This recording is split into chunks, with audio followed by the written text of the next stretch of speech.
everyone, and welcome to my live creative time today. My name's Mandy Witherby from Mandy's Papercraft Creations, and I'm an independent Stampin' Up! Demonstrator in Sydney, Australia. Thank you so much for joining me today. If you are watching live today, you will see the red live button up in the top left-hand corner. And if you don't see that, then you are probably catching the replay. So thank you so much for coming back and watching the replay.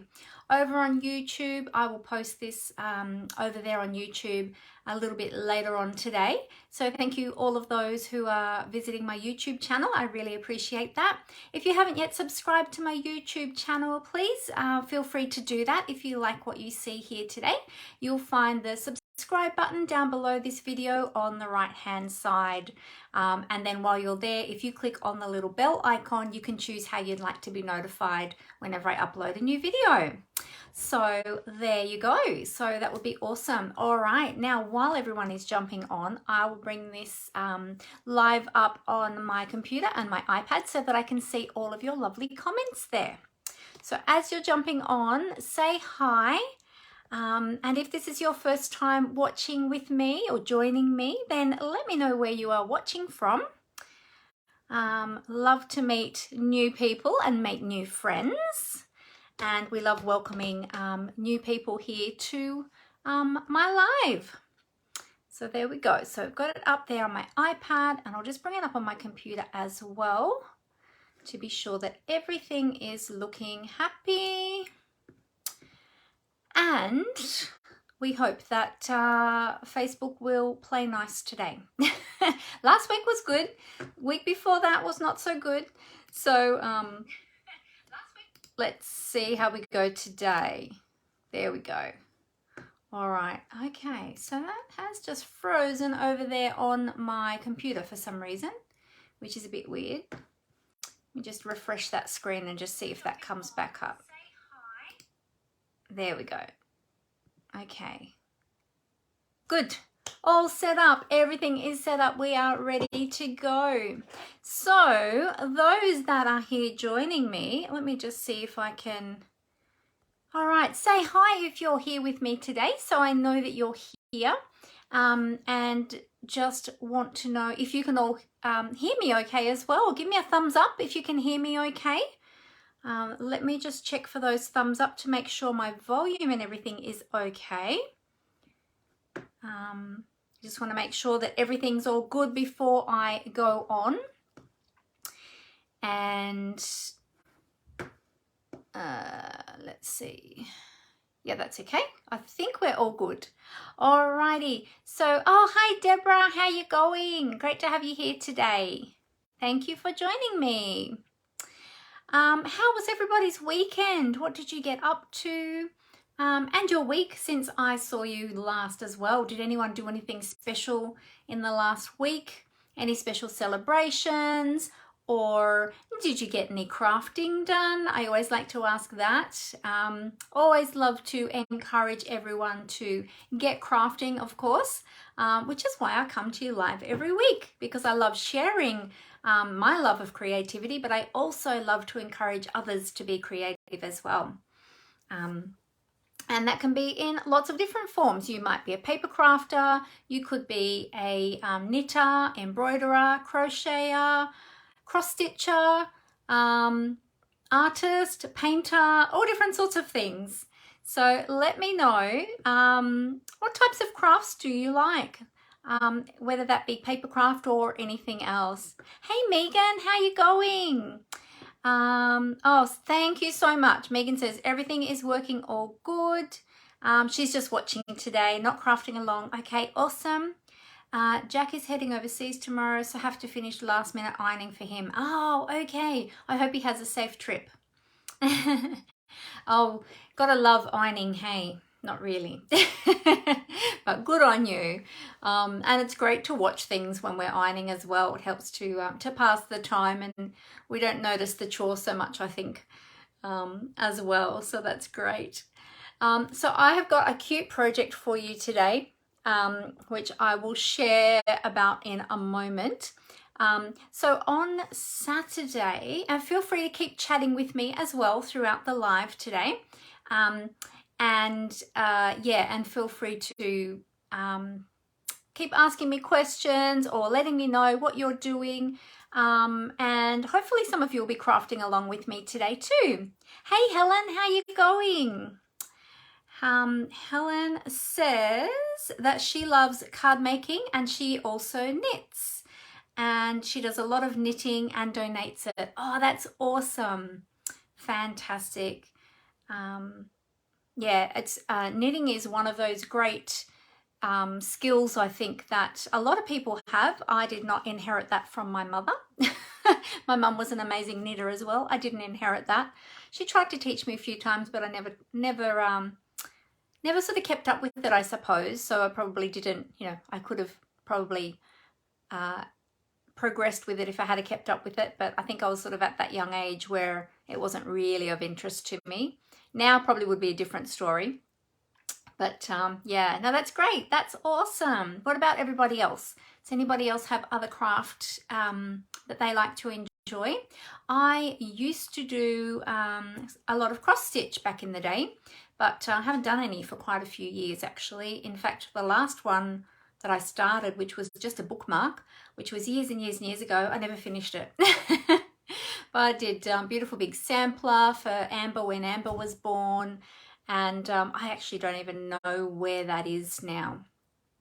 No, it wasn't a sampler, sorry. My mother-in-law did a sampler, I did a scene. But yeah, over the years that got put away somewhere safe. And I don't even know where it is anymore. It's somewhere. It's probably in storage in a cupboard somewhere. So, or in a box. It's probably in a box. We've still got boxes that we haven't opened since we moved here 13 years ago. So Megan said her grandma taught her to knit. And unfortunately these days the eyes are not the best for knitting. Ah, yes. That's another thing I'm finding. The same, Megan. Yeah, my eyes.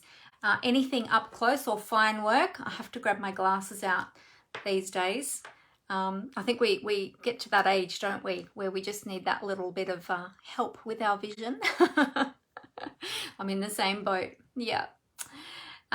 So on Saturday, we had our team gathering, our monthly team gathering with my beautiful team, the Papercraft Gems. Every month we get together. I do some team recognitions and I give out gift vouchers and things like that. And then we also do a drawing of the Team Creative Challenge from the previous month, and I give prizes for that. And then we set the new challenge for the new month. And then yeah, I give everybody up-to-date Stampin' Up news, and then I show them, I usually show them a little bit of something, like show them around the website or something like that to be helpful for the team, or something that the team would find helpful. Yeah, and just show them where to find things and that sort of thing. And then we had a fun creative time. So we always finish our team gatherings with a fun creative time. Some months we BYO our own creative projects or our own papercraft projects. Other times we have team members that do a little demonstration for us, and this was one of the months where we had a team demonstration, which was awesome. So our beautiful team member Robin, she demonstrated how to make a little fold flat box, which is a cute little gift box, and everybody loved that. And some of our team members who had joined us made multiples in our crafting session, so that was super awesome. I made one as well. This is the one that I made on Saturday, and so I stamped my own DSP, and then I decorated the front. And then they're like a little playing cards box, only they're a little bit smaller. So they open at the top like that, and they open the same way at the bottom as well. And that's what we created. So we all made different ones, different designs. Everyone loved them. There were so many different great designs. And yeah, and that was a real lot of fun. So I thought today we might make one of those together. I will show you how to make one. And I'm going to be using the Kindest Gnomes suite today to create with, which is super cute. I love the gnomes. They're so adorable. And it just gave me, I saw something over the weekend elsewhere on the website and using the gnomes, and I thought, oh, that is brilliant. I can use a similar idea for the boxes. So then I pulled out the gnome suite yeah, and then designed one with the gnomes. So super adorable. I'm going to show you how to create that box today. Deborah said that she knits for charity as well in the Blacktown Library. Oh, that's awesome. That's fantastic. And she crochets hand towels and bookmarks. Oh, beautiful. That's wonderful. And all those things make beautiful gifts as well, don't they? So that comes in really handy for gift giving as well. So that's fantastic. So it's great that, you know, we can share the love of other types of crafting as well. And I think that's the crafting communities are a very special community, I think. Just yeah, just beautiful people that enjoy being creative in all different ways. And so I think being able to share that with others and you know, others that have the passion like we do, I think that's really special. And that's one reason why I love being part of Stampin' Up, because there's so many other people out there that love paper crafting as much as I do. And because I used to always think I was the only one who was so crazy about crafting and loved it so much and was so passionate about it, until I joined Stampin' Up, and then I realized that there's a whole heap of other people, thousands and thousands and thousands of them, that love it as much as I do. And so it's really awesome, because then I'm able to share that love of creativity with those that understand where I'm coming from. So I wasn't alone in my love of papercraft after all, as I found out. So we have a beautiful team, as I said, and we get together every month. We do lots of other things throughout the month as well, and we have a Facebook group that is always buzzing, always busy, lots going on in there. We share our creativity in there and inspire each other as well. We share tips and tricks, and even when we were making the little fold flat boxes on Saturday, some of our team members were coming up with additional little tips and tricks to add to their boxes as well, which were fantastic. So yeah, so that was really great. We're like, oh, that's brilliant. Like, let's do that. Let's add that to our box, or, you know, let's create another one. And one of our team members was making different sized ones and adjusting the measurements herself. And yeah, so it was really cool. Lots and lots of fun, and we chat as we do that and all those sorts of things. If that sounds like something fun that you would like to be involved in, and as I said, our team do lots of fun things together, then please let me know, and feel free to ask me more questions about joining my team, and I would love to give you that information. We actually have a big Stampin' Up event coming up, an in-person Stampin' Up event coming up next weekend, or the coming weekend. So super, super exciting. And I've got 10 team members that are going to that. And we're going to be, some of us are staying overnight on the Friday night as well as the Saturday night. And the event is actually on, the main event is on Saturday, and it goes all day, and it's going to be super fun. We're sharing it with other Stampin' Up demonstrators from around the country, and there are it's called On Stage, and there are on stage events around the world on the same weekend in the different markets. So there's 2 here in Australia. There'll be Sydney and then Perth as well on the same weekend, and then there's ones all around the other parts of the world. And the live event, which is a 2.5-day event, that's actually going to be held over in Vienna. So that's where Sarah and Shelley go to. So Sarah is the CEO of Stampin' Up, and Shelley is the one of the co-founders and the board chair of Stampin' Up. So they always go to the live event. And there's a whole heap of people from all around the world flocking to Vienna for the live event. The live event is just, yeah, next level to the one-day event. The one-day event is awesome, but the live event is just next level. So super exciting. And those of us that are attending the local events, so here in Sydney or in Perth or local ones around the globe, we will actually get to see the recording of some of the live event in Vienna afterwards. So that'll be super awesome as well. So lots and lots of fun. We do lots of things together. So we're making a whole weekend of it. We're having dinner together on the Friday night. We'll have the event all day on Saturday. Then we're having dinner together Saturday night. A lot of us are staying over in the city again Saturday night, and then we are doing some crafting together on the Sunday as well. So it's going to be such a fun event, a fun weekend, fun crafty weekend. We will all be exhausted. So when I come live next Monday, I might look like this because I might have my eyes hanging out of my head by Monday next week. But I'll have lots to share with you next Monday. I'll have lots of things to show you and share with you. So yeah, so that'll be super, super fun. All right, now, as I said, if you would like to get involved in a crafting community and enjoy the fun, enjoy the creativity, as well as enjoy the demonstrator discount, so we get a 20 to 25% discount on all of our Stampin' Up! Products, which is awesome because it means that either one, you can save money, but let's be honest, we just used that discount to purchase more product. So we can get more for our money, which is awesome. So yeah, and when you join Stampin' Up! And my team, there is no pressure to sell, so you can simply purchase the products for yourself. You don't need to sell product or hold classes or demonstrate, even though you're termed a demonstrator. You don't need to actually demonstrate product or anything like that. You can just join for your own enjoyment. So it's $169 for the starter kit. I didn't mention that before. For that $169, you get to choose what you would like to put in your starter kit. But the best bit is you get to choose up to $235 worth of product to put into that starter kit, and you still only pay $169.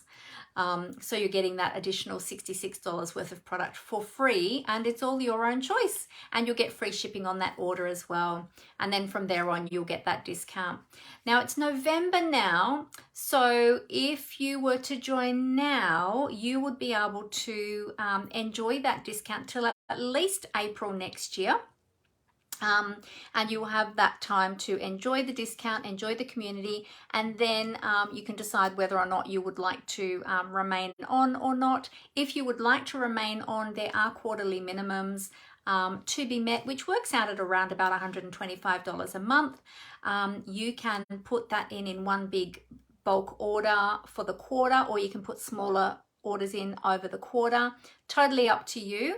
But you've got until between now and April without even having to spend another dollar if you choose not to. So you can come in, test the waters, purchase that starter kit, come in, test the waters, see how you like it, and then if you choose to stay, then once you meet that quarterly minimum, then you'll roll over to the next quarter, and so on and so on.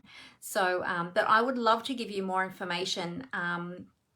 There's just so many benefits that we get as demonstrators: early catalogs, early access to products. We have a demonstrator only website, so there's so much information in there, so many resources. We have a demonstrator only Facebook group, and every day there are so many projects getting popped in there from demonstrators from all around the world. So much creative inspiration. It's so exciting. And of course, then there's our team community as well. And I like to look after my team and spoil my team. And we have a team appreciation each month as well as our recognitions. So I'll be announcing that in the next couple of days. And all sorts of things. So yeah, feel free to ask me any questions, and there's no obligation at all for asking questions. So the other thing I wanted to mention is that's what I was going to mention about team. I have got catalogs available for anyone who may not already have a Stampin' Up! Demonstrator. Perhaps you're new to Stampin' Up! or yeah, or you don't have a demonstrator of your own, if you would like a paper copy, a hard copy of the catalogs, I would love to send those out to you. So please let me know if you're not already working with a demonstrator here in Australia. So we've got our beautiful big annual catalog, which is our big bumper catalog, and you can see I've got all of my tabs there to help me find things. And then currently as well, we have got our July to December mini catalogue as well, which you can tell from the cover has got a lot of beautiful Christmas products in there, as well as some nature themed products and things like that. In the big catalogue, you'll find all those, the majority of the staple products, such as your inks, your papers, your cardstock, your tools and things like that. And then of course there's a whole heap of stamps, dies, punches, paper envelopes, scrapbooking supplies, all sorts of things you'll find in here as well. So let me know if you would like those. All right, let me just catch back up on some, see if I have missed any comments. Hey Dimity, how are you? Great to have you with us today. Fantastic. All right, great. So the last thing I was going to mention to you before we move on to our project today is that I have got a new class. It is called Brewed for You card class, and this is a project-based class and it is a PDF class. So the PDF will be sent to you on class date, and the RSVP is actually tomorrow. Now also too, as part of that class, you will get product. So you will get designer series paper, you'll get some ribbon, you'll get some bling. If you would like to purchase the stamp set and the dies, you can add them on, or you might like to just use those project kits to create different types of projects with stamps that you already have in your stash. Or perhaps you've got similar stamps in your stash that you want to use, then you can use those for the class as well. So it's PDF based, and I prepare all of the kits with all of the products. I send that out to you, and then I email you all of the PDF instructions. Off the top of my head, I can't remember how many projects are in this one. I think it's 5 projects in this class. All of the classes that I put out have different numbers of projects in them, so it's always hard to remember which one is which. But this is a really great one, and fantastic for masculine cards as well as for those that, you know, might enjoy their to have a drink, or those sorts of things. So yeah, so the RSVP is tomorrow, the 8th of November. So if you'd like to get in on that class, check that out. I will grab the link now and I'll pop it in the comments. Let me just class registration. There we go. The class date is the 26th of November. That is when I will release the PDF, but because it's in PDF format, you can do that class anytime you like. You don't have to do it on that day. You can do that at your own leisure at any time and at your own pace. So you might want to sit down and do all of the projects at once, or you might want to just do one on this day and another on this day, or however you like. So I'll just pop the enter. There we go. So I've just popped the link in the comments. You'll see that come up there.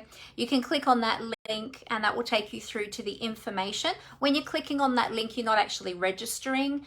You're just viewing the information, and then if you would like to register, the registration form is attached to that. You complete the registration form and then submit that, and then I will contact you about payment that will be due by the end of tomorrow, the 8th of November. But yeah, just a bit of a different class. I tend to do a lot of floral type classes and things like that, but I just thought I would do something a little bit different that might appeal to other people that might not necessarily like floral cards, or might be looking for more sort of masculine type cards. Yeah, so I thought I would pop that one in and yeah, something a little bit different.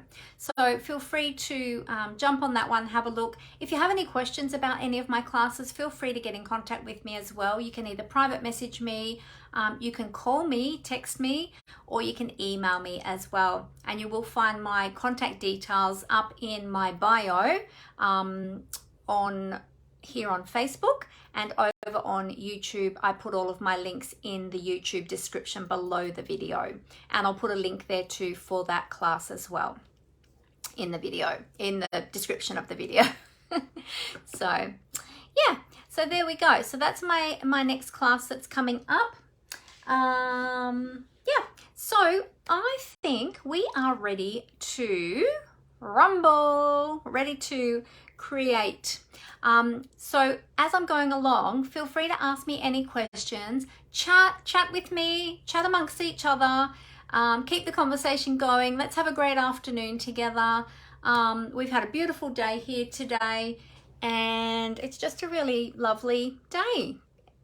Yeah, so we will continue on. So I'm going to cover up the camera and tip the camera down onto my desk. And the reason I cover it up is so that I don't make you all dizzy and motion sick, because there's a lot of movement with the camera and the lighting as I set that all up for you. Hey Roz, good timing. We are just about to create.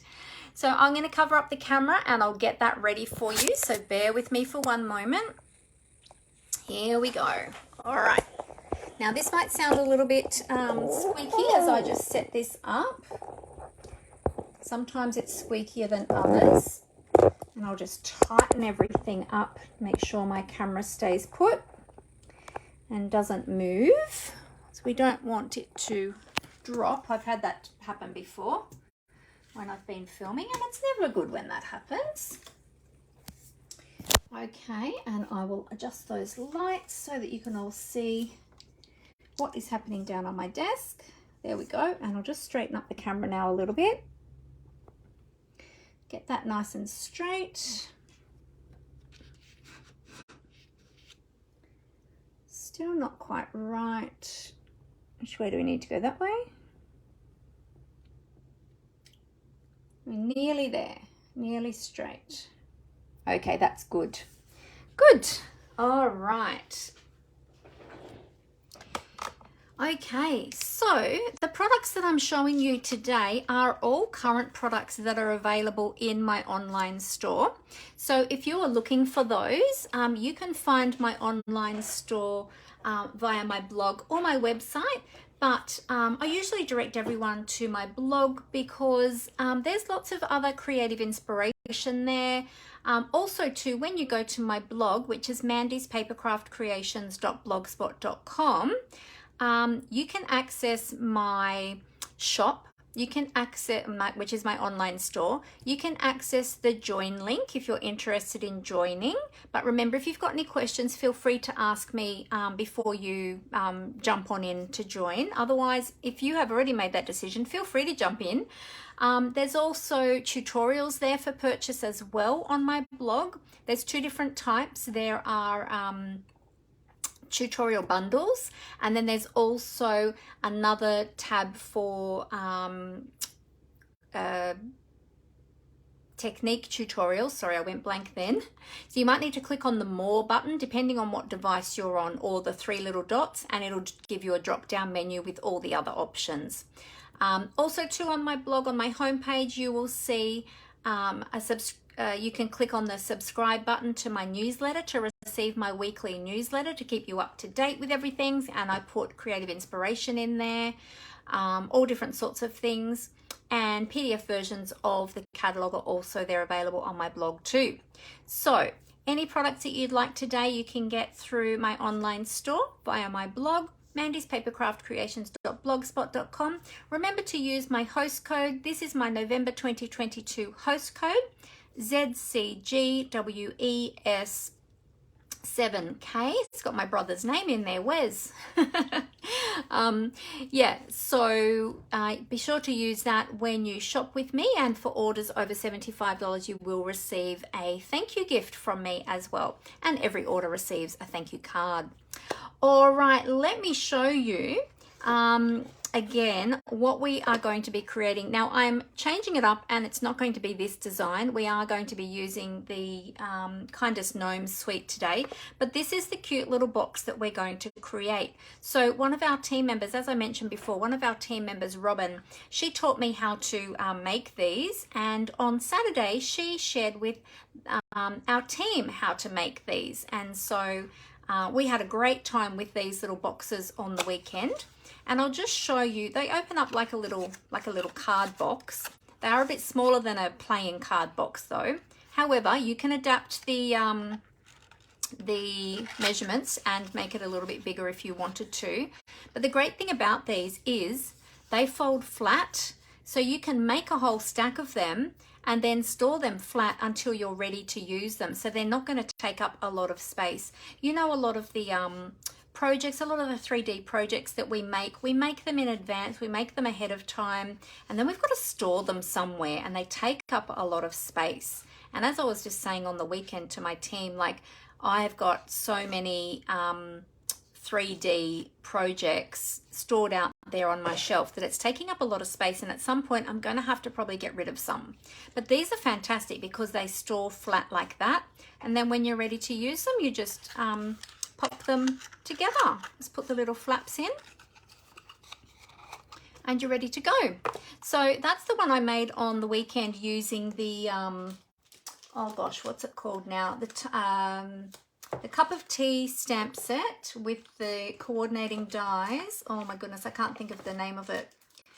That's the one that I used on the weekend, and the dies have been put away. Oh no, here they are. The teacup dies. Yeah, so they're the ones that's what I used on the weekend for this one. Today we're going to use the gnomes, but I also have a couple of other samples to show you as well. So this was one that I made recently as well, and the designer series paper I used was the Host designer series paper from the annual catalogue, and I used one of the little beautiful butterfly dies, and I just used designer series paper for all the sides of my box. Now the original one I made was this one. Now I must say too that Robin got this idea from another demonstrator who I think might be in America from memory. Her name is Heather Forger, and her business is called Stampin with Nellie. So if you want to look up Stampin with Nellie, then you'll see her ones that she created. But this was the first one I created from her tutorial, and it was in imperial measurements, so using inches, and then Robin converted those to centimeters, but she changed them a little bit to make the box a little bit shorter but a little bit wider. So you'll notice the difference in the size. And for this one, I stamped out on the front, and then I used designer series paper. So you can really do whatever you like. So for this one, I created my own designer series paper and just stamped on white cardstock to create this design, and then I cut that up to make the sections for the box. This one I used plain white for the front, stamped on that, and used DSP for the rest of the box. And then for this one, I put DSP on all of the box, on all of the sections, and then my design on the top, which is what we're going to do today, but using the gnomes, the Kindest Gnomes suite. So there's a few different ideas. So I will have the measurements for you on my blog, hopefully tomorrow, if not tomorrow, Wednesday. I'll have the instructions there for you. The measurements there for you, and I can give you the measurements for both. So I can give you the metric measurements and the imperial measurements as well. I'll pop them up on the blog for you. We did create a PDF specifically for our team. So I won't be sharing the full PDF because that's for our team at this stage. I haven't asked Robin's permission for that, but it's actually one that we collaborated on. But I will put all the measurements there at least anyway, and you'll have the video to refer to see how to make the box. All right, So let's go ahead and make this little box, and I will show you how to do that. So I will grab out my measurements. So for this, you are going to need a piece of colored cardstock, a piece of either designer series paper or white cardstock that you can then stamp your design on and then cut up, which would be let me get the measurement right. I think it was 8.5 by 11 for the smaller pieces. We'll go, I'll get to that anyway, but if you just have your white cardstock ready or your designer series paper, I will give you all the measurements, but I will also put the measurements on my blog as well. All right, so first of all, we'll start off with the card base. So for the, the box base, we are going to, before we do that, let me show you all the products we're going to be using first. Hang on a sec, I'm jumping ahead. We're going to be using we're going to be using that too. We're going to be using the Gnomes Dies. So I'm not using the stamp set today. There is a stamp set that goes with the Gnome Dies, which is the Kindest Gnomes. So that's the Kindest Gnomes bundle. You can find that in the mini catalogue, and I'll show you where to find that in a moment. But we're not using the stamp set today. We're just using the dies. And so that's the Gnomes Dies. And as well as that, so we're going to use that for the dies, but as well as that, I'm also going to be using a brand new bundle that I just opened from my my latest order on the weekend, which is the Alphabet bundle. So this has got the best label punch and the alphabet letters which fit inside the punch. And you've got these cute little details that you can create for the punch as well, and then punch them out as detail little elements as well. But we're actually going to be using the alphabet. So I'm going to show you how to use that today as well for a little sentiment element on our project as well. So that's called the Best Label Punch. I've just opened it today, literally opened it today. So I haven't put my sticker on there yet. Usually I label mine with the name of the set. So we're going to use those, and then we are probably going to use the Fine Sparkle Adhesive Back Gems, which are part of the Kindest Gnomes suite, but I do have some rhinestones here just as a backup. And we're going to be using both Pacific Point and Night of Navy just for the stamping. The rest, the gnome itself is actually going to be created with cardstock and DSP, and the box, the DSP for the box is from the same suite. So it is the Storybook Gnomes. Sorry, that's the name of the suite, Storybook Gnomes. Is it Kindest Gnomes or Storybook Gnomes? Let me have a look in the catalogue. I always forget the name of this suite. So it's in the mini catalogue. Oh, there you go. It's the Storybook Gnomes suite. Half the time I call it Kindest Gnomes suite because that's the name of the stamp set. And then other times I call it the Storybook Gnomes because I always forget what it's called. But it's the Storybook Gnomes suite. Super, super cute with lots of beautiful products in there. So you've got the stamp set and the dies, which you can purchase individually or as a bundle, which I always suggest when there's a bundle like that, get them both together and you'll save yourself 10% when you purchase them together, rather than down the track deciding, oh, I actually do need the dies. We've got some beautiful ribbon, the embellishments that I just showed you, the Snowfall Accents puff paint, which is lots of fun to play with. And then we've got the beautiful designer series paper down here. Now, these are all the beautiful patterns in the designer series paper. I have very little left. So let me show you what I have left, which is not very much. This is all that I have left. So it is 12 by 12 designer series paper, but I don't even know if I have got a piece of every design left. Let's have a look and see what I've got. 1, 2, 3, 4, 5, 6. Oh, I do. So I've got one piece left, well, a partial piece left of every piece. And this one, this is really cute because the dies actually will cut out the gnomes. And then the same with the mushroom, the little mushroom houses. We've got a die in the die set that'll cut out the little mushroom houses. I have played with these before on a live creative time.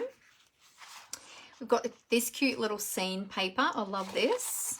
And we've got these cute little animals. They're adorable. So they can be used with the gnomes or they can be used on their own as well. So lots of options there. We've got this beautiful snowy tree scene, which is gorgeous. And the cute little mushroomy toadstools. They're super cute. The one we're going to use today is actually this one, the snowflake paper. I really like that one.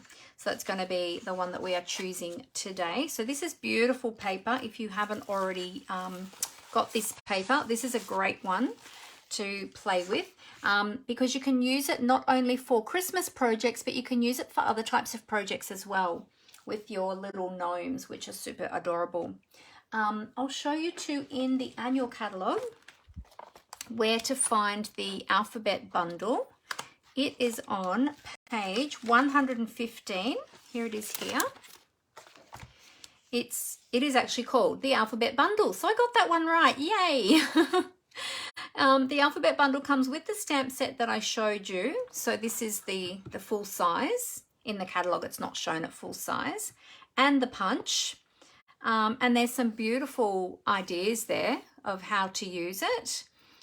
In all different types of ways. So you can use it for your scrapbooking, to do like your journaling or your title pages. You can use the numbers in here as well for birthdays or alphabet backgrounds. That in this one here, they've used some of the design little labels. The little alphabet labels, these ones here, in different colours to make a background. So that looks super adorable as well. And so, yeah, so there's lots of different ways that you can use this. So I wanted to show you where you can find that if you are looking for it. You've even got in here these cute little, I love these. I didn't realise these were in there till I opened up the stamp set and saw these, but these little flowers also fit on one of those little labels as well. So I think they're super cute. They make a lovely little accent on a project as well. So, and great for the other languages as well, because you've got the umlauts for German, and you've got the little, I'm not sure what it's called for French. Yeah, and so you've got lots of different, and you've even got the, what do you call it, like the little symbols as well. So yeah, lots in this one. I love this set. So today's the first day I'm going to get to play with this. So that's super cool. All right. So that's what we are using. So let's start creating our box. So I have got bits of navy cardstock. I've got scraps of white to stamp our labels on. And I've got a little tiny piece of petal pink, which is going to be for our gnome's nose. All right, but we are going to start with the box first. Oh, and then we need some DSP for the hat also, actually. Hang on a sec. I needed one of those other DSP pieces for the hat. This one. We're going to make the gnome hat out of this one. So I'll grab a piece of that too. All right, nearly forgot that one.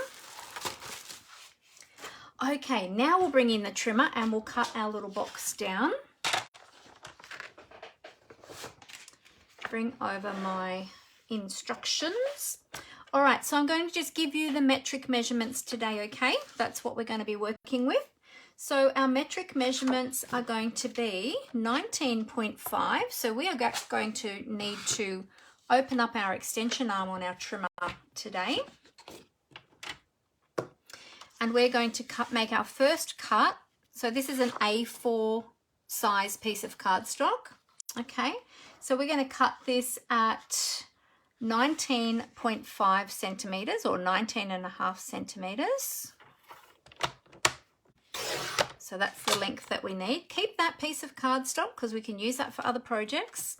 Then we're going to turn that around, and on the short side we're going to cut that at 15.5 or 15.5 centimeters. Okay, that's the size of the box. Now, if you want the box to be a little bit taller, one of our team members wanted to make hers a little bit taller to fit a gift card in. So she just added an extra 0.5 centimeter height. So she cut hers, I think, at 16 centimeters. So hers was 19.5 by 16.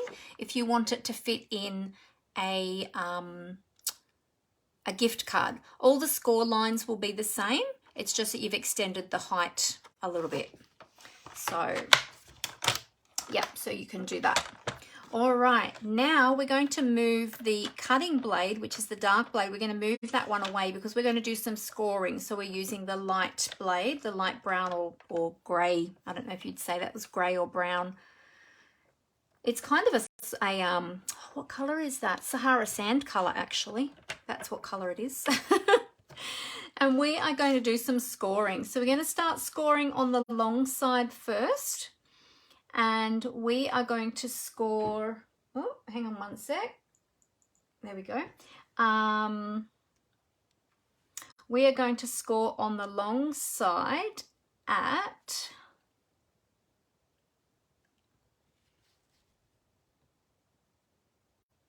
oh, okay. Yeah, it's all right. Never mind. Never mind me. We're going to score at 1.5 centimeters. Now, when you're doing the 1.5 centimeters, you can choose to use the left side or the right side. But if you use the right side, then you have to flip your cardstock back around to do the other measurements. So as not to confuse you, I'm just going to do it on this side. Just makes it a little bit harder to hold on to your cardstock while you lower the arm. So you have to hold the cardstock on the right side. Hold it flat against that ridge along the top, and we're going to score that at 1.5 centimeters. So just run your scoring blade along there a few times to get a nice good groove. Then we're going to score, you know what, I'm going to get a ruler and put it where I'm up to because I keep losing my spot. There we go. Then we're going to score at 3.5 centimeters. So 3.5. Make sure we've got a good deep groove. Yeah. Then we're going to go 10.5.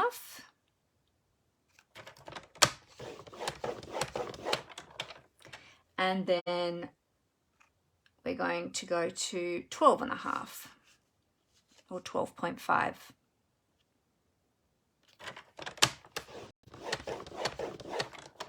Okay, now we're going to turn it onto the short side, and it doesn't matter which way you turn it because it'll end up the same either way. So I just turned mine anti-clockwise, but it doesn't really matter. Okay, on the short side, we're going to score it at 1.5 again.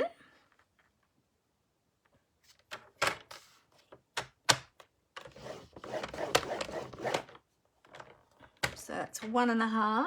Then we're going to 3.5 centimeters. Then we're going to 12 centimeters.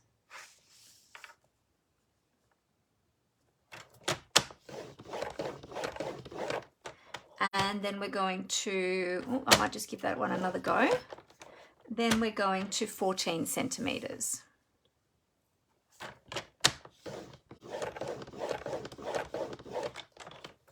Okay, so there we've got all of our score lines. So I'll move my trimmer now. So what I'm going to do now is I'm going to turn that over so that you've got the valley folds, or sorry, the mountain folds, or the part of the score line that is raised. Okay, that's your mountain fold. We're going to fold all of these on those mountain folds. So what we're going to use is a bone folder to help us. Now the other thing I didn't mention that we will need as well is a pair of snips, because we're going to need to snip our cardstock as well. But first of all, we're going to fold. So I'm going to start folding with my short sides. So as I fold each one. I'm going to burnish that, just run my bone folder along there. So fold each one of those. And these little boxes, they are so great for so many things. They are great for putting little gifts inside. They'll be great. We'll turn it now onto the long side and we'll do the same. Just fold all those on those score lines. They would be great for on your Christmas table to pop little, you know, treasures in, little gifts, little yummies or something like that for your Christmas table if you make them in Christmas designer series paper, or if you stamp Christmas designs on them. You can put jewelry in them. You can put individually wrapped little biscuits in there, some little shortbread biscuits, little chocolates, all different sorts of things. And I will show you, I'll come back to this, but what I did too is I just got some tea bags, the individually packed tea bags, and I found that I could fit 4 tea bags in this size gift box. I'll just quickly show you. I meant to show you that at the beginning and I got sidetracked. So I can fit 4 tea bags in there, and which goes really well because I've got my little teacup on the front there. So it's just a nice little gift to give to somebody, just because, or yeah.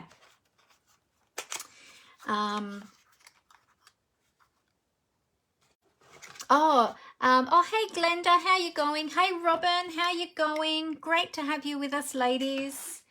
What else did I miss? Oh, Robin said, sorry I'm late. No worries. And Roz is here too. Hi, Roz. Can't remember if I said hello to you when you jumped on. Deborah said for folding score lines, she always remembers dimple in and dimple out. That's a good idea too. So dimple in would be your valley folds, like a valley. And then dimple out would be your mountain folds that sort of poke up like a mountain. Yeah. So, all right. So what we're going to do now is and I actually thought the score lines would be hard to show up on this dark color, but I'm just looking in the replay on the computer and it looks like you can actually see them quite well on this dark color. I thought they might be a bit harder to see, but that's really great.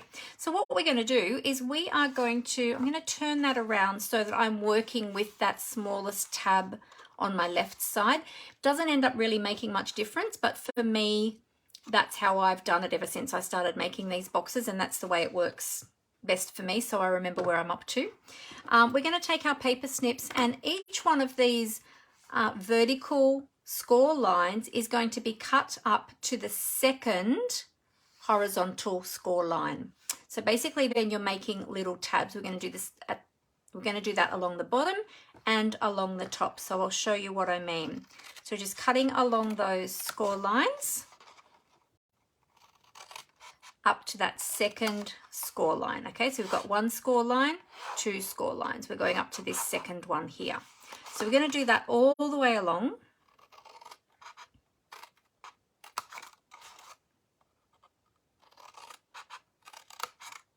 Okay, so then we've got all those individual tabs. Then we'll turn it around. We'll do the same on the other side.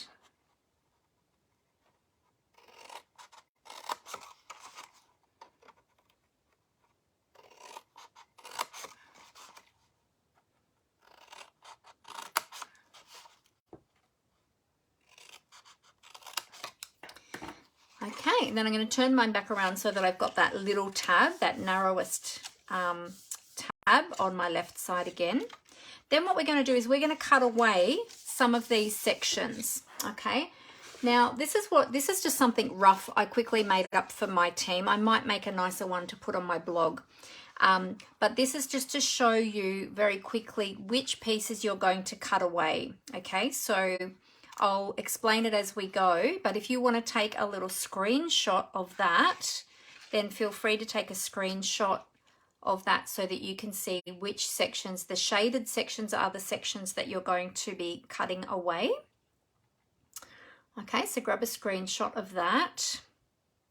And I will do that with you and show you how we're going to do it. All right, so we've got our little tab here on the side. Okay, that's our narrowest tab, our 1.5 centimeter tab. This first one on the bottom, we're going to cut that away right up to that second score line. Okay, so we're cutting that one all the way. Okay, so that one's gone. With the second tab, we're going to just cut that to the second score line. So just that end section there along that the first score line, so that we've still got that little tab there like that. Oops. Okay, see, we've just got that one. The next one, we're cutting away both sections, so the first score line and the second score line. And to do that, I'm going to fold this little one up out of the way, and we're going to cut along that second score line. I'm going to cut that whole section out. Okay, like that. The next one, again, we're just cutting down to that first score line, like we did with this one.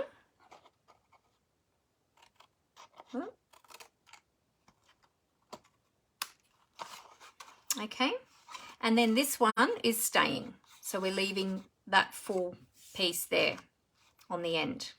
Okay, then we'll turn it around, and we're basically almost doing the opposite. So on this one, we're going to cut away this time these two pieces, so all the way down to that second score line.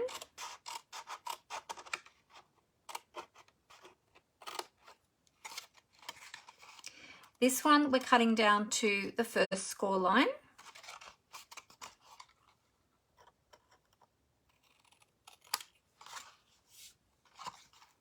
This one we're leaving that whole section there. This next piece, whoops, this next piece we're cutting again just to that first score line.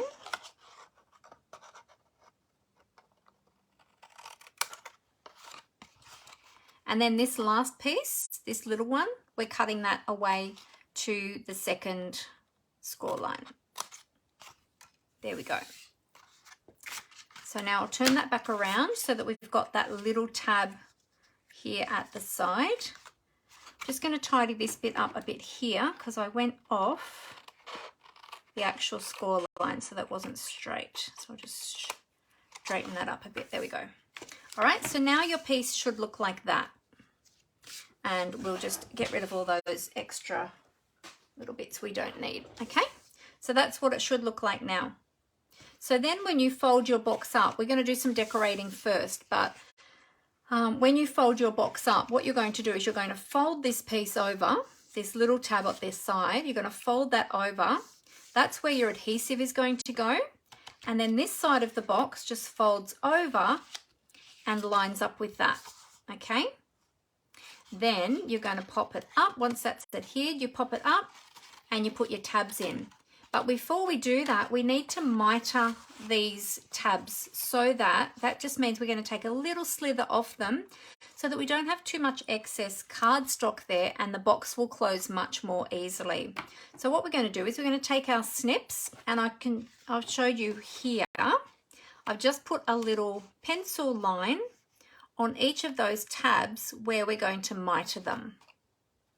Okay, so we're just going to go at a very slight diagonal corner. So I'm just going in about 1 millimeter from that corner here, or the top here, down to that corner there. So you're kind of going at a very skinny little triangle. You don't want to take off too much, because if you take off too much, what will happen is as you try to close your lids, they'll want to keep popping open if the cardstock doesn't have enough to grab onto. But you just want to take off just that little slither. See how that is, if I pop that down, see how that is now a slightly different shape to this one, which is very square. That's called mitering your corners. So we're just going to do that on the next one as well. Then when we come to the big one that's beside that, we're only going to do it on the top section. So I'll show you. So don't jump ahead if you're making this along with me. All right. So this one here, this time we're only going to miter that down to that first section, down to that first score line. Okay. So just down to the first score line. Like that. Okay. So far it should look like that. So see how we've got the little gap there in between those two. Excuse me, I'm just going to have a sip of water.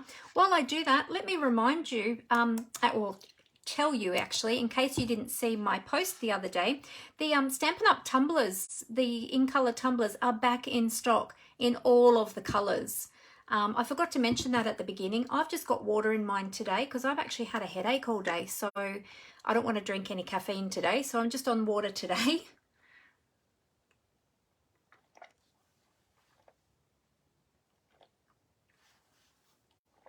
Oh, that came up very fast. I think I just spilt that. I did too. I spilled it on my desk. Oh dear. Came out a bit quicker than I was expecting. Okay, so now what we're going to do is we have turned, so that's where we're up to. I've turned the box around and now we're going to miter these other corners as well.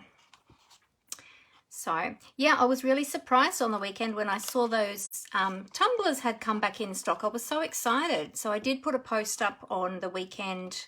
Can't remember if it was yesterday or Saturday actually, now when I did it, to let everybody know that they were available again. All right, so that's our little tab. Then on our big one here, remember we're just going down to that first score line. Oops, probably took a bit much off there, but that's okay. There we go. And then our last little tab here, we'll do this one. And then we can't forget the end tab as well. There we go. All right, then we come to this little one here. Sorry, I keep moving off camera, getting all excited and not watching where my camera is. So this little piece here, what we're going to do is we're going to do the same thing, is miter the corner of that one. This one you can take a little bit more off. It doesn't matter as much with that one because that's the one that's going to have the glue on it. All right, so this is what you end up with. So you should have all of your little sections mitered now. Okay, and you can see how you've got gaps there in between those ones. So that means that when you fold your box up, it gives a little bit of room for that cardstock to all tuck inside of each other, so that it makes it much easier for it to close. All right, so now we can do some decorating, but we need to cut our pieces first. So what we'll do is we'll pop this to the side for the moment, and I'll bring in my designer series paper, which is going to be for covering the box. And let me just change pages here.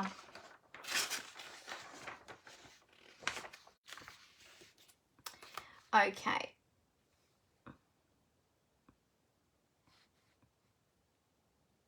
So basically what you're going to need for the front of the box and the back of the box, they'll be the same. This one isn't a good example because I actually made a boo-boo on this one and I cut the back piece too small. Let me bring in my butterfly box because that one was better. This one I actually cut correctly.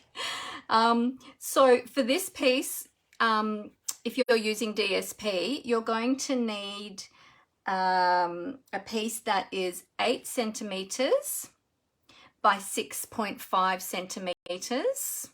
Okay, so you'll need 2 of those, one for the front and one for the back.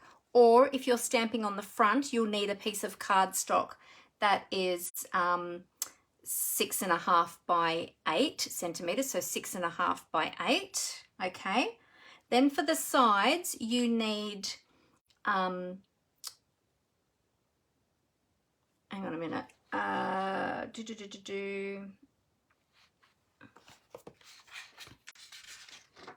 Oh, here we go. Sorry, I'm on the wrong page. No, that was the correct measurement though. For the sides, you're going to need 1.5 centimeters or 1.5 centimeters by 8 centimeters. So you'll need 2 of those, one for this side, one for this side. And then the top is 1.5 centimeters by 6 centimeters. Okay, so don't worry if you didn't pick up all of those measurements. I will pop them on my blog for you. If you're starting with cardstock and you want to stamp your cardstock to make your own designer series paper like I did for this one, see how I've created my own design there for that one, then if you have one piece that is 8.8 centimeters by 11 centimeters, okay, and then stamp your design on that. That'll give you your back piece, your side pieces, and your top piece, and then you'll need a separate piece for the front, which will be your 6.5 by 8. Okay, so there's the 2 different ways you can do it. I'm going to do all of mine in designer series paper, so I will show you how to do it that way. All right, so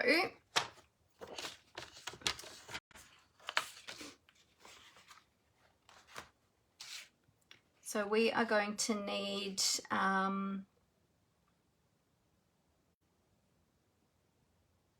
8 centimeters wide by 11. So we'll go, let's see, just going to see how wide that will make it. Yeah, we might do that. We might make it because I can make a couple. So we're going to cut and we're going to go 8 centimeters. Whoops, hang on, my blade just jumped out of my truck. I'll just put that back in there. I'm going to go 8 centimeters by 11. 8 centimeters there.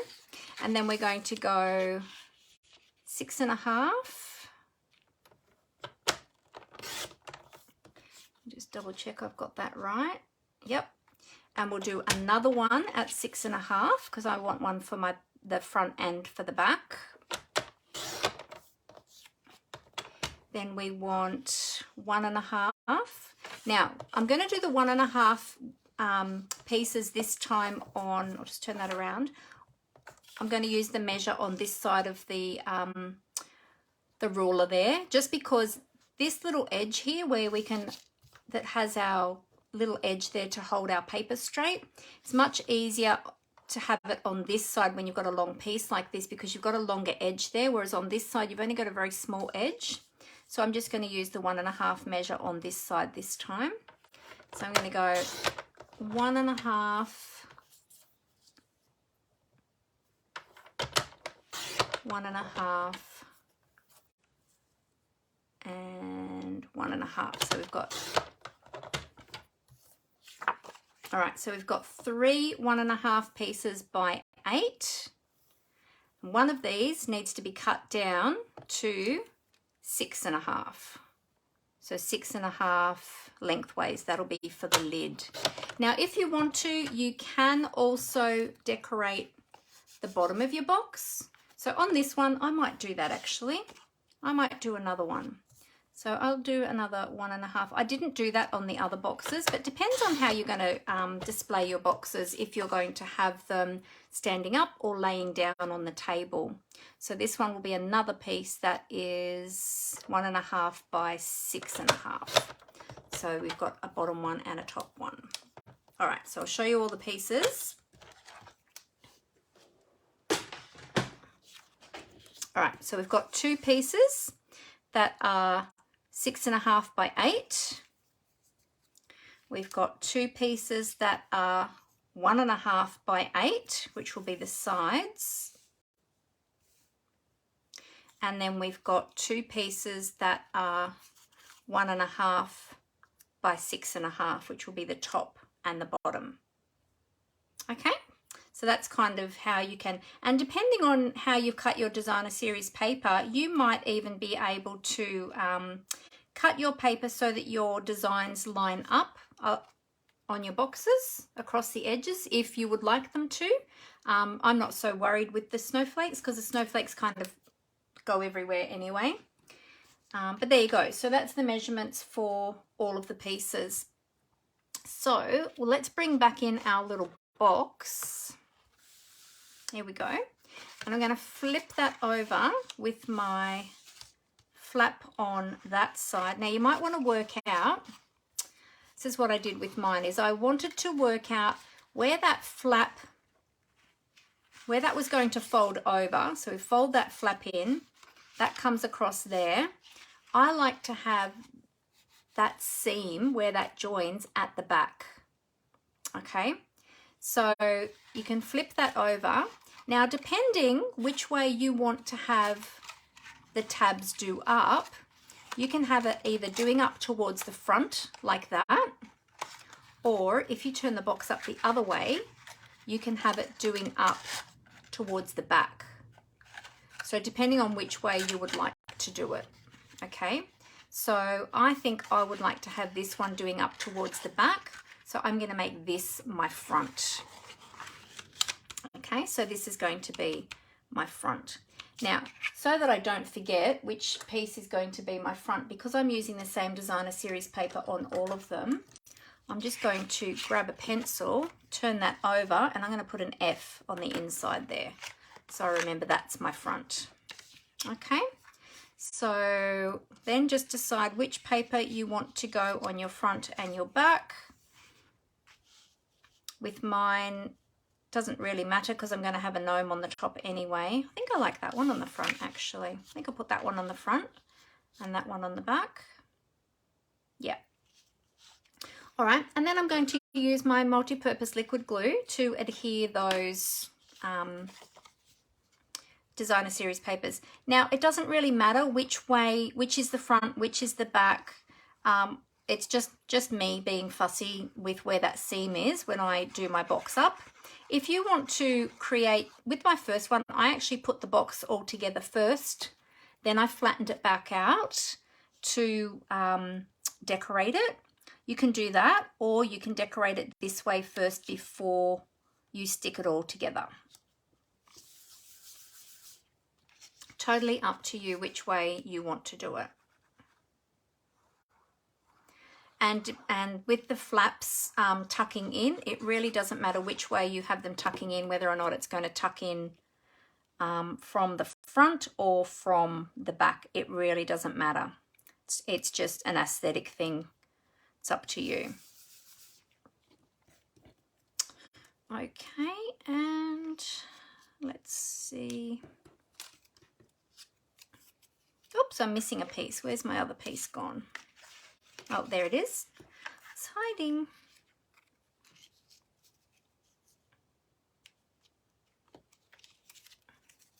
So just adhere all of these little pieces on.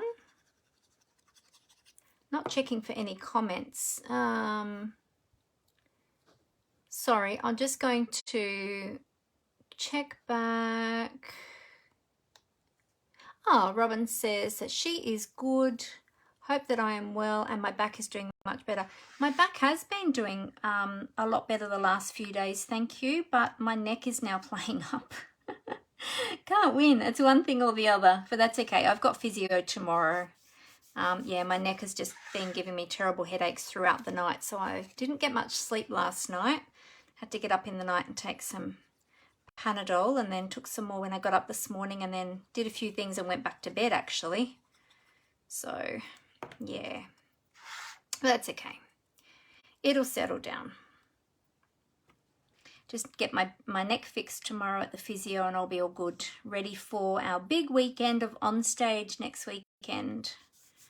Have to be ready for that. Have to be all good for that. Now, when you go to put your top pieces on your lid, it's going to be on that first section that's closest to the other DSP, okay? Because that little flap, that's going to be what tucks in. Yeah. So, thank you, Robin.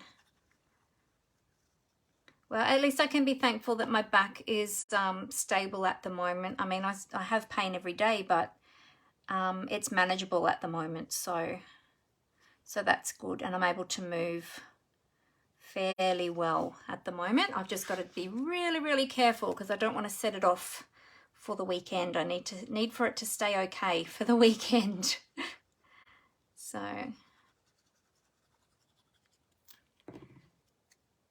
there we go. And we'll pop that little piece there too. There we go. So that's our little box all decorated up. Now I will add more decorations to the front with the gnome, but I actually want to put my box together first before I do that. So I'll open it back up this way. So I've flipped it over. I'm going to fold, well, you can do two things, one of two things. You can either lay it flat like that, where you've got that extra little tab, you can put the glue on it there at that point, or I like to do it this way. I turn it over, fold that in, and then put the glue. And then that way I know that I haven't put the glue past that fold mark. And just make sure when you're adding the glue, you do use a fair bit or use a strong adhesive. You might want to use some Seal Plus or some tear and tape. And then you fold your box over until those edges meet. And you just join them together like that. Okay, then just give them a firm press. Just make sure none of that glue oozed. There we go. And that's the only gluing that you do in this whole project. It's so easy. So thank you so much to Heather Forgan for demonstrating this box on her YouTube channel, and thank you to Robin for converting the imperial measurements into metric measurements for us as well. All right, so then what you can do is you can tuck those little edges in, or the lid, and then the base. Okay, and that, whoops, I popped that one in a little bit too far. Come back out there. There we go. And see, there you've got your beautiful little box, and then you can decorate that up, and we're going to decorate that up with a gnome. Now, Deborah, who is on here with us today, came up with a brilliant idea during because Deborah is on my team. She's one of my beautiful papercraft gems. Deborah came up with a really great idea to make it easier to open the box is to put a little notch. Now, which was my front? I think that was going to be my front, wasn't it? Was that my front? Wait, where's my seam? Now I've stuck it together so well. There's my seam there. So that's at the back. I think my box was going to go that way. That's right. That was the one that's at the front. Deborah came up with a brilliant idea is to make a little thumb notch in the top piece to make it easier to open. So that was a brilliant idea. So what Deborah did is Deborah used the edge of an oval punch. She had a single oval punch, which was a retired one. I have a retired, you could use any shape. Actually, you could probably even use that one, but you'd probably have to do it when it was still flat. I have got an old half-inch circle punch, so I'm going to grab that out and I'll show you how to do it.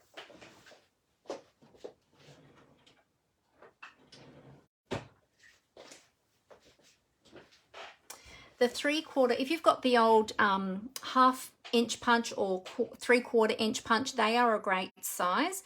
I noticed that my old 3/4 of an inch punch was a bit sticky, so it was playing up a little bit yesterday. I eventually got it working, not yesterday, day before. So today I'll just use my half-inch punch, and I'm just going to go in. So you can do this when the box is still flat, but I'm just going to just make sure that that is definitely the front. Yes, that's the front. So that's how it's going to fold. And I'm going to just punch a little notch in this back piece here. So I'll turn the punch over so I can see where I'm going to punch it. And I'm just going to line that up. So that was a brilliant idea that Deborah came up with to make it easier. There we go. So we've just made that little thumb notch. So the bottom of the box doesn't need it because that's going to stay closed. Just the top of the box. So then when somebody goes to open it, they're going to be able to grab that cardstock much more easily with that little thumb notch to open the box.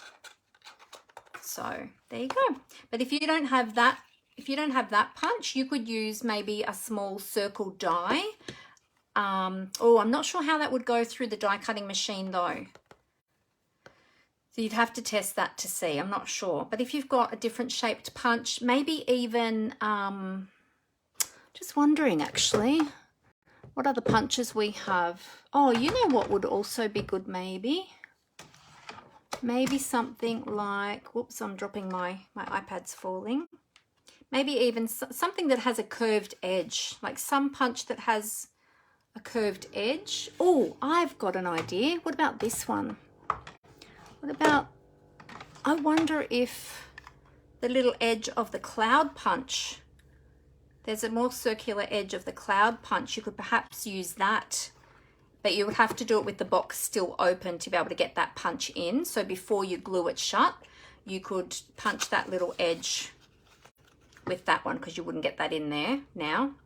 But yeah, if you did it when the box, before you adhered it flat, before you adhered the edges together. So yeah, so just find one of the punches that has a little something that you can use as a notch. We do have an oval punch currently, but it is a double oval punch. So I'm not sure how you would line that up to, you could perhaps maybe line up the large one. I don't know. I'm sure that you are all very clever crafters. I'm sure you will all come up with something. So yeah, but the notch is just an added extra. You don't have to have the notch. You can still open the box without it, but if you would like to have that little notch, then that's just another little idea for you. All right, so let's now create our gorgeous little gnome. This is going to be so cute. So that's the basis of the box, and now we get to do the fun part. Well, that's fun too, but we get to decorate it up. Alrighty, so I have got here now let me just do a little bit of a tidy. I have got stuff everywhere. Finish with that, and I'll just pop my snips over there. Okay, so what we're going to do is get out our mini Stampin' Cut and Emboss machine, and we're going to do a little bit of die cutting for our gnome, to create our gnome. I've got my mini, and I've got my cutting plates. So I've just got my base plate number 1, my cutting plate number 2, which I have flipped over because it is getting a bit bowed now. It's very well used. And then I've got my extra clear plate number 2 for the top. We are going to be using the dies, so let's bring them out. These are the gnome dies, and I'm going to be using, we want the beard. So let me move that over a little bit so you can see the dies. There we go. So we want the gnome beard. We want one of the little noses. We want the feet. And we want the hat, which is this one here. Okay, so that is going to form our gnome. So we've got the hat, the beard, the feet, and we've got an additional nose. Okay, so they're the pieces that we need to die cut. All right, now here's where you get to use all of your scraps. For the feet, okay, we only need a tiny little bit for the feet. Not going to fit that way, so let's go that way. So I'm just going to use a scrap of Night of Navy, which is the same as what I used for the box. For the nose, I have got a little scrap here of Petal Pink. So we'll cut that for the nose. Okay, we better turn these over with the cutting edge down. For the beard, we just need some basic white. Okay, so we've got basic white there for the beard. Oh, that was a bit of a rough cut, but that's okay. And then a little piece of DSP for the hat. So I'm going to trim that with my trimmer because I dare not try to trim that with my scissors. I don't want to hack up my DSP. I'll be in trouble with Amber if I do that. So I'll just cut a little piece.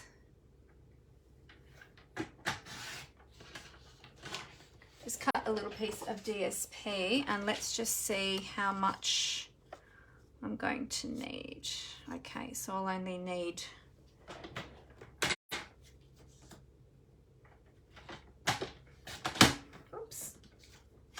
So little projects like this are great ways of using up your scraps as well. All right, so that's going to make our gnome. So let's see if we can cut all of these at one time. We'll see if we can fit them all on our mini all at the one time.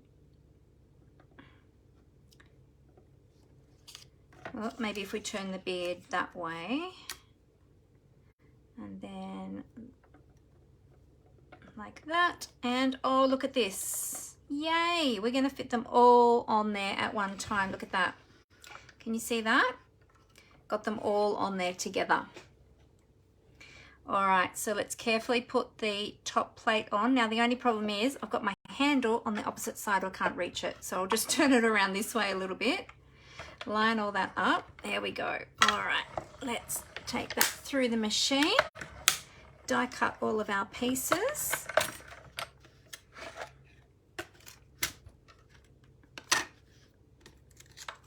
And there we go. So there we have our little hat.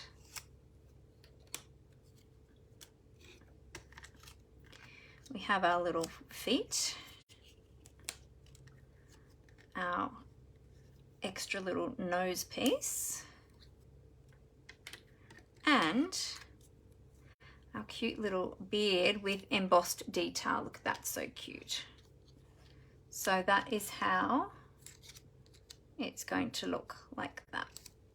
And we're going to put the little nose on there like that, and the feet will go under like that. Okay, so that is going to be absolutely adorable. All right, let's put away our mini.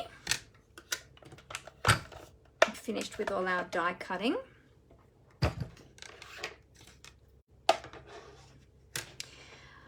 Okay, so I'll straight away put my dies back on my magnetic sheet so that I don't lose any of those, especially that little nose. It's so tiny. We've got two little noses actually on the dies there. Now these other dies on here, these will cut out the stamped images, as I said before, as well as some of the designer series paper.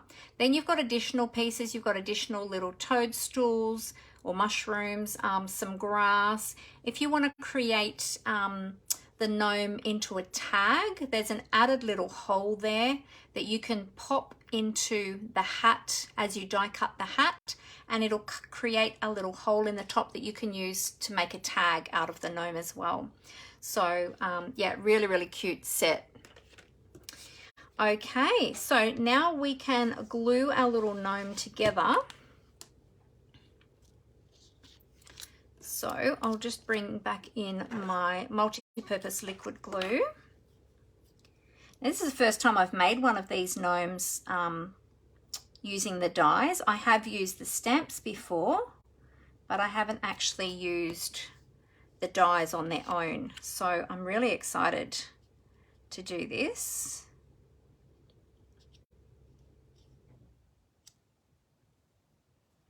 There we go. So we just need to see his little feet coming out from behind his long white beard, his flowing white beard.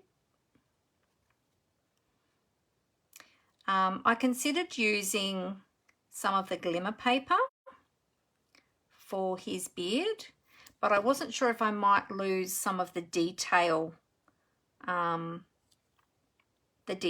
his beard, because there is some embossed detail in there. I'll hold him up to the camera shortly to show you.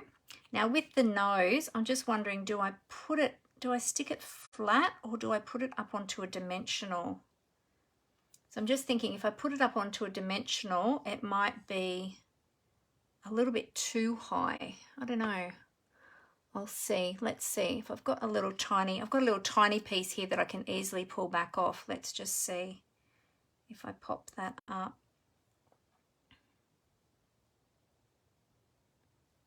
Oop, it's sticking to my finger. Ah, stop sticking. Yeah, no, I think that'll be a little bit too high. I think I'll just stick it flat. There we go. All right. Now, if you wanted to add extra tone to the nose or to any of the parts, you could use some Stampin' blends. I'm not going to worry today. I'm just going to keep it all just DSP, just to keep it simple and easy and quick. All right, there we go. How cute is he? Look at that. Isn't he just so cute? Can you see the detail in his beard? See how he's got the embossed detail there in the beard? Hopefully the light will pick that up. You could put a little bit, I considered putting a little bit of Dauberine, maybe a little bit of Sahara sand or grey granite or something around the edges just to highlight his beard. But in the end I decided, no, I'm just going to leave him as he is. I think he's pretty cute. There we go. Okay, so we've got our little gnome ready. Now we need to create the letters. Now we're going to create the word joy. I am going to make this a little Christmas box. And so I'm going to make the word joy.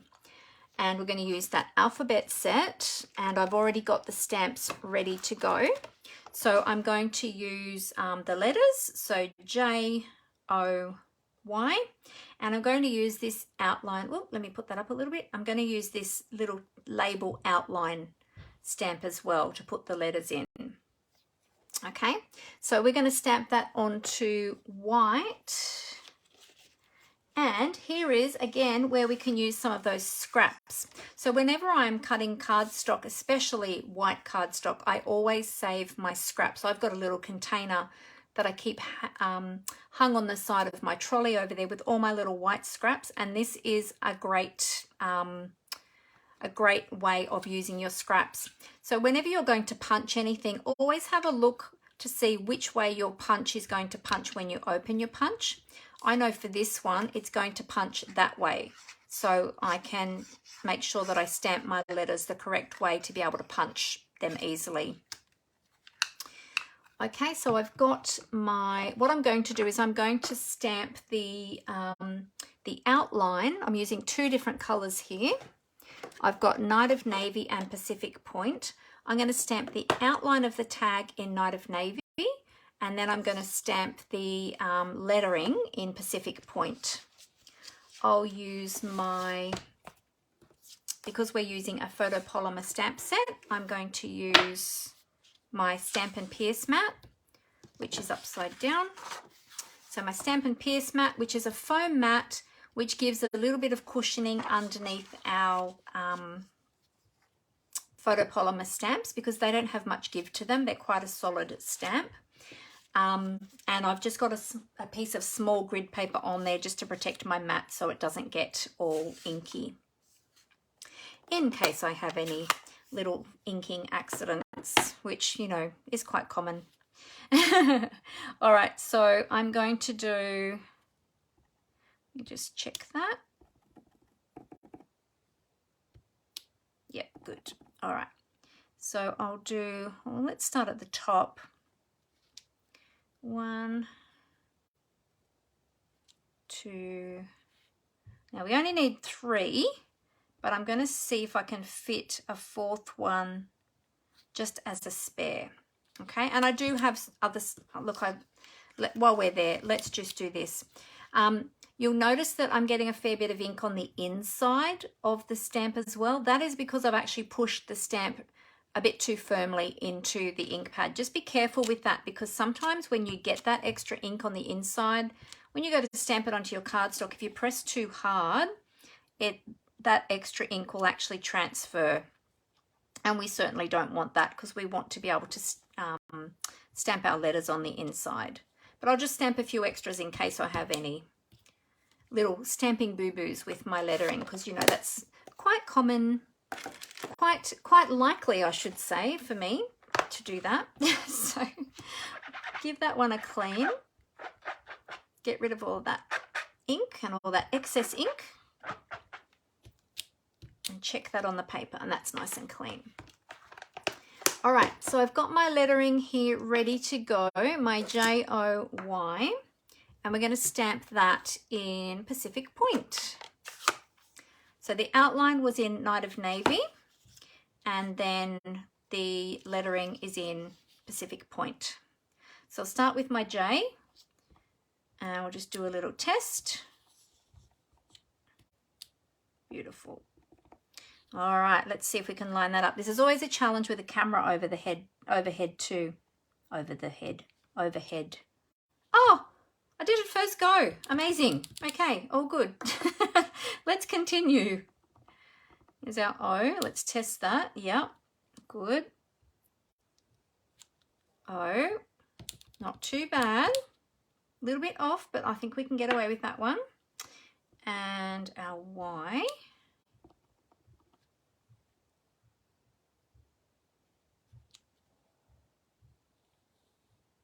That one could go up a little bit higher. These are actually easier to, I'll actually use one of these ones. These are actually easier to line up and stamp much more easily than I thought. That one's a bit better. There we go.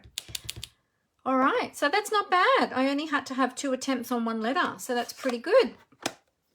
They do stamp really nice, Amber. Yeah, they are really easy to use. Oh, Robin had an idea. Could use Wink of Stella on his beard. Oh, yes, let's do that. Let's get out the Winky brush. Get out the Wink of Stella and do that on his beard, and that'll give him a nice shiny beard. Good thinking, Robin. Thank you for that. All right, let's clean the stamps. Yeah, this alphabet letter, alphabet stamp set, I really like it. It stamps beautifully, so easy. As I said, this is the first time I've used it because I only just opened it last night. I think my order came on Friday of last week. And actually Amber had opened it for me on Saturday, I think it was, but I didn't even look at the products until yesterday because I had a busy day on Saturday with my team, so I didn't get a chance to look at the new products until last night. So yeah, so there you go. All right, so now we can punch with our little, what is it called? Best Label Punch. And we're going to line these up this way. These are actually really cute. I nearly didn't get this set because I wasn't sure. I knew that these were going to be fairly small and I wasn't sure if I would use them, but I'm so glad I got it. I really, really like it. That's not the Y we're using this one.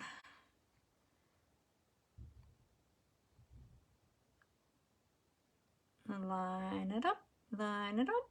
There we go. There we go. So we've got our J-O-Y, and we can save those other 2 for another project. So we'll lock our little punch down nice and flat, so that makes it really easy to store them because they fold down flat like that. All right, so we have got our cute little snowman, I was going to call him, our cute little gnome, and our J-O-Y is going to go over there. So we're going to mount all of that up onto some dimensionals. Now I've got all of these little offcuts and I thought, you know what, I'm going to use up some of these little offcut bits today because we don't want to waste our dimensionals, and I have got so many little scrappy bits that I thought I'm just going to use them up. So I'll grab my other paper snips, which are my tape ones, and I know that they're my tape ones because these ones have my charms on them. So let's see, I think 2, we'll cut 2 little sections. I think 2 little sections will be the right length for my lettering. Let's see. Perfect, look at that. Didn't stick that straight, but that's okay. Nobody's going to see the back side, are they? Let's just pop those there like that. And there like that. And we're going to pop up our little our little gnome as well, I will come back in with the Wink of Stella. I've got it here so that I don't forget because I love that idea. But we'll pop him down on the front first. And put that dimensional up there. Oh, actually, I think the top of his hat is going to go off.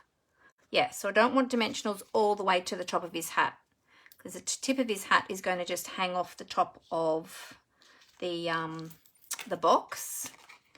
Now I use some of these little bits here too.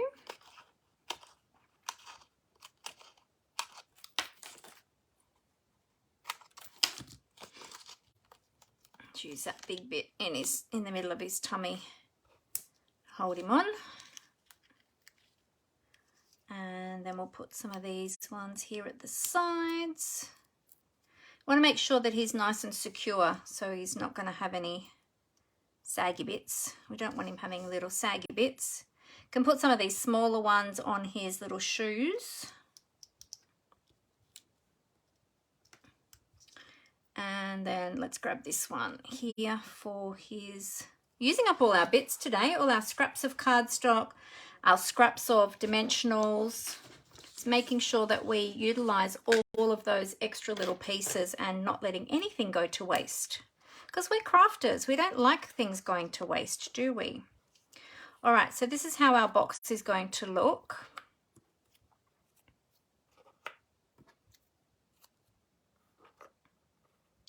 So we're going to put our joy down the side there, and we'll put our little gnome over there. I might put the sentiment down first. You don't want too much of a gap in between those lettering, in between the lettering, I don't think. So we'll line them up where we want them, and then I'll stick them. Yep, that'll be cute. I'm going to start with the O, so that it will be in the middle.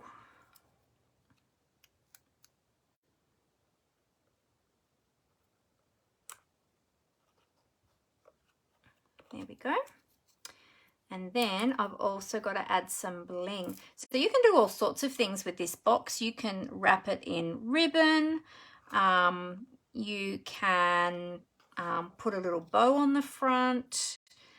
You can use any designer series paper, any stamp set, because as I showed you with the one I made on Saturday, you can create your own designer series paper with your stamps, and then just cut that down into those measurements that I told you, which I will also pop on my blog for you, to create that little box. And yeah, there's so many different ways you can decorate it up. You should see some of the ones that our team made on Saturday. They just were so beautiful. We had everybody made different things using different stamps, different designer series paper, different embellishments. Yeah, just everyone had different ideas and they did such a great job. They looked beautiful. There we go. Oh my goodness, how cute is that? So adorable. All right, let's add a little bit of, I might add my embellishments first, and then I will add the Wink of Stella last because that will take time to dry. All right, so I've got the Fine Sparkle adhesive back gems that came in this suite. Oh my goodness, I love this. It's so cute. It's so cute. We could even put a little bow on the top actually, couldn't we? That'd be cute, having a little bow on the top there. He's so adorable. Okay, now what colour? We want to probably stick with the blues or the pool party, I think, because that's sort of the colour. Let's see what's going to show up. Probably the blue will show up better. Yeah, we'll go with the blue. So we'll just pop a few of these different sized blingy bling blings around about the place. Could even use the two different colours, couldn't we? Could we use the two different colours? Actually, I think we're going to we'll lose that colour. Oh no, that's all right there, isn't it? I don't know. I think maybe the blue. I think I'll stick with the blue. I'll pop a big one. I want a big one down there. I think I'll put a small one there. It always takes me a long time to decide where I'm going to pop all of my bling. But you could really pop as much bling on there as you want to. You could even put one on the top of his hat if you wanted to. Put a little bling on the top of his hat if you wanted to. Yeah. I mean, I guess you could go crazy with the bling. It just really depends on what you want to do. Let's put another one there and might put one more.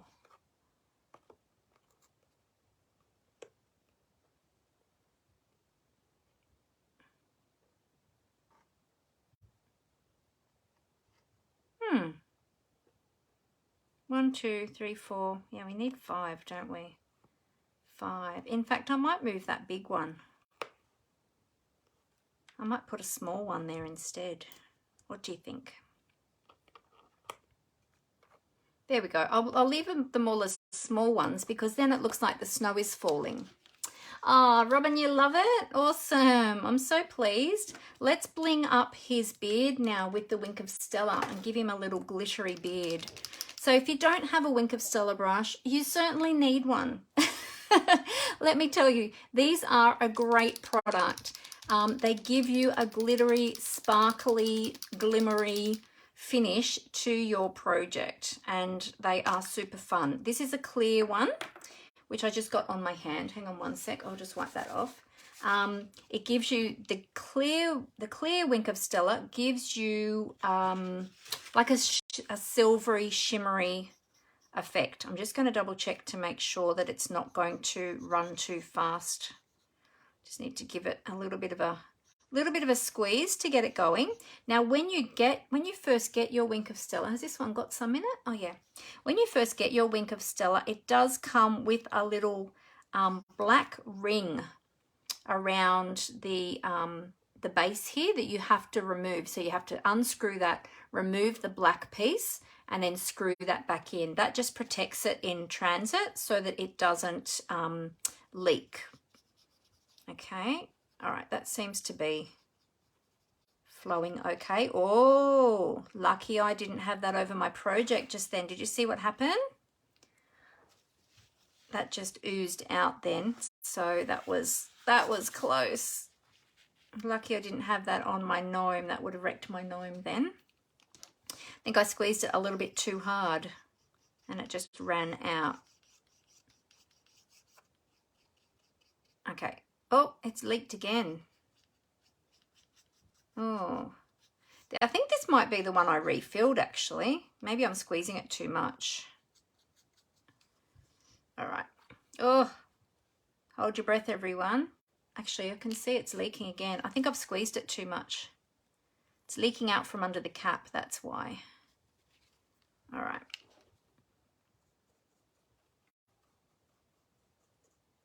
Just go very carefully under his nose. And I'm not squeezing it anymore right now because I don't want it to ooze out. And I'm just using little strokes for his beard because he's already got the embossed pieces in his beard. So I don't want to sort of cover them up. And I don't want to go too thick with the Wink of Stella either. Oh, that looks cute. Great idea, Robin. Thank you for that. Now he's got a little sparkly white beard. Well, it's a little bit, because it's got the silver in it, now it looks like a little bit more of a silvery beard, like a wise gnome with a silvery blingy beard. Now that hasn't dried yet. That'll go a little bit clearer as that dries. There we go. All right. Yep, that oozed a little bit too much on that scrap piece. So there we go. There is my cute little fold flat box. Now, if I want to store that until Christmas, I will just open it up. I'm doing this very carefully because my little gnome has now got a wet beard. And then you will just fold it flat like that, and it will store flat until you're ready to use it. Isn't that awesome? So thank you so much, Robin, for showing us how to make those in our team gathering on Saturday. That was super fun to learn how to make those cute little boxes. And as I said, you can decorate them in so many different ways. I'll bring back in all of the ones that I have created prior. So there's that one, that one. That's the one I did on Saturday with my little tea bags in there. Look at that. Got 4 little tea bags, individually wrapped tea bags in there. As I said, you can put chocolates, small gifts, jewelry. You can extend the height. I think our team, one of our team members, Roz, she just extended the height by 0.5 centimetre or like 0.5 centimetre. And that created enough length to fit a gift card in. And this little one here, this one was created using the imperial measurement. So it's a slightly different size. It's a bit narrower and a little bit taller. But how cute are they? So there are some ideas.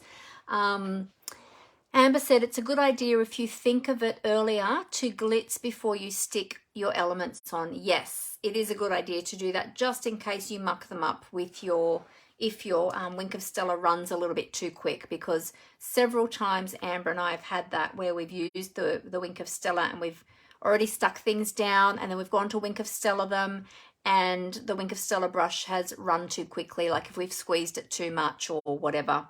And then we've ruined our projects and been almost in tears. So it's happened to both of us many times, more times than once. So yes, if you do remember to do that and glitz them up before you adhere things down, it's a lot safer to do it that way. Oh, Helen likes my gnome, the cute little gnome. Great idea putting tea bags in them. Yeah, they fit perfectly. These are just the twining tea bags, and I top and tailed them. And it fits 4 in there perfectly. I did try on the weekend squeezing a 5th one in and it did fit, but I found that it was just making the box bulge a little bit, so it was a little bit too tight. But yeah, jewelry, handkerchiefs if you're giving to an older person or somebody that likes handkerchiefs. What else? Chocolates, individually wrapped chocolates. Often at Aldi this time of year, you can find little individual wrapped chocolates. Little individual wrapped shortbread. The one that Heather Forgan, who made the original one or showed us on the video the original one before in the metric measurements, she had some Walker's individually wrapped shortbreads in hers for Christmas and they fit in there. I looked for some last 2 weeks ago. They didn't have them here in Australia yet, but something like that might come out this time of year with all of the Christmas things coming into the supermarkets now too. So there you go. So lots of different ideas. As I said, you can create, using stamps, create your own DSP. You can do a combination of white with your stamped image and then DSP, or you can do all DSP with a design on the front like I have done with these. You can do the bottom. You can leave the bottom flat. Depends on if you're going to present it laying down or standing up. Doesn't really matter. I might even go back and add a piece on the bottom of these because I do like how this looks, especially if it's laying on the table and you can see the bottom of the box. It looks nice with the designer series paper on the bottom of the box too. So there you go. So lots of different ideas, little gift ideas that you can use for gift giving at Christmas or as you see at any time, because these two can be used. Let's put my Christmas 2 together and my other 2. These can just be used as little gifts to just give just because. So there you go. So I hope you enjoyed that today. I will flip my camera. Oh, Robin said she can't wait to make one. Thank you so much for sharing and for your time today. You're very welcome, Robin. You're very welcome. So let's just check back. I'll just scroll back and see if I missed any other comments. I think I caught everybody's. Loving it. Yes, great. Yep, so Helen loved the idea of the using the tea bag, and Robin can't wait to make one. Fantastic. All right, well, I'll cover up the camera and go back to face so that I can say goodbye to you that way. So bear with me for one moment, and I'll just cover this up and I'll flip the camera down. Here we go. Oh goodness, I did that up very tight today. Nearly didn't get that one undone. Don't know my own strength sometimes. Here we go. All right.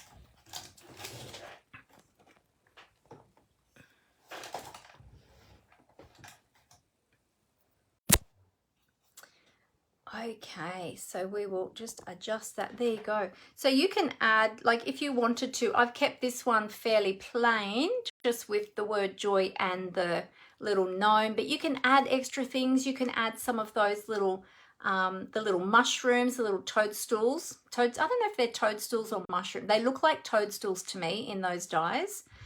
You could add some of those there with the little gnome, or some greenery, or whatever you like. I just wanted to keep it very blue and white to match with the designer series paper. But how cute is he? So cute. Look at that. Really, really cute.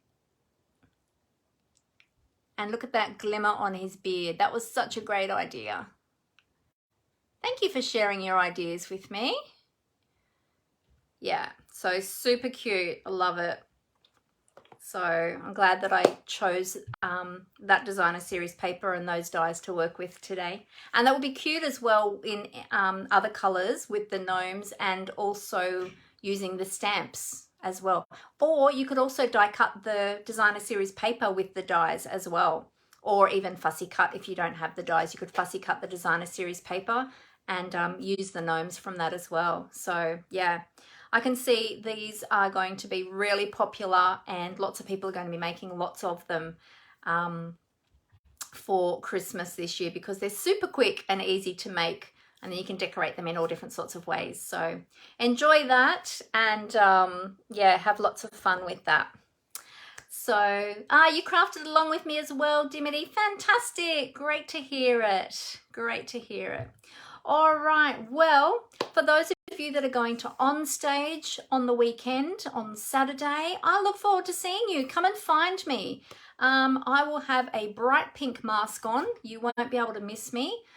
There'll be lots of bright pink going on. So look out for me. Come and say hi, and I would love to see you there at On Stage if you're going to be there. I'd love to see you and meet you face to face, in person, for the very first time for some of us, which will be so exciting. So, oh, you wish you were coming, Robin. Oh, never mind. That's okay. Yeah, it is going to be a fun time. It is going to be a fun time. So yeah, so that will be awesome. I will have lots to share with you next Monday, and it's going to be super exciting, and yeah, I can't wait to share everything with you. I will hopefully be taking lots of photos and hopefully some videos. I might even do a Facebook Live from there. We're not allowed to share videos of the presentations, I believe, so I won't be able to share those, but I might be able to do some video of make and takes, or of me and my team, or something like that. So we'll see, it'll be lots of fun. But I look forward to seeing you all again next Monday at 4 p.m. Australian Eastern Daylight Time. So have a great week, everyone. And for those of you who might be attending On Stage events, either here in Sydney, in Perth in Australia, over in New Zealand, in Auckland, or around the world, have a fantastic time. And as I always say, happy crafting. Bye everyone. See you soon.